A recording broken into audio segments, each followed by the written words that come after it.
Unai Walde ya ejerce como máximo exponente del Parlamento de Navarra. El recién nombrado presidente de la Cámara Foral ocupaba ya su despacho y tomaba las primeras decisiones como la ronda de contactos de la próxima semana con los grupos de cara a la investidura en Navarra. Un futuro gobierno que lo ve más cerca el de María Chivite tras el acercamiento de su formación, Geroa Bai, con el PSN.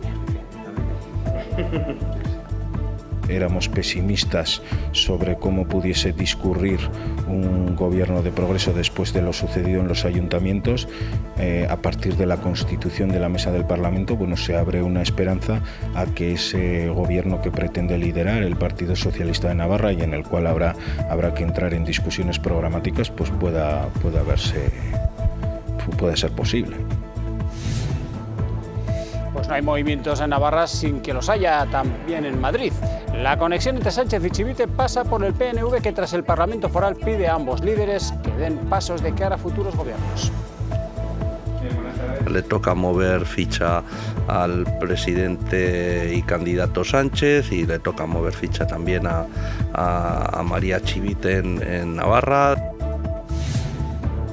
En prisión 3 personas detenidas tras el robo en marzo de una entidad bancaria. Sustrajeron 38.000 euros y se gastaron 28.000 en bicicletas, televisores, consolas y vehículos. Su tren de vida levantó sospechas. Y presentada la primera app del 112 en Navarra, permite geolocalizar las llamadas de emergencia, es gratuita para dispositivos móviles y supone mayor rapidez y atención integral de las urgencias. Jordi Gual, en Pamplona, el presidente de CaixaBank, ofrece una charla ante empresarios navarros sobre las perspectivas económicas y financieras. Y los danzaris de Pamplona van a ser homenajeadas estos Sanfermines por la Peña Los de Bronce en su 4ª edición de un reconocimiento que premia la contribución de la mujer en las fiestas. Sinestarazi digute eta sinetsi dugu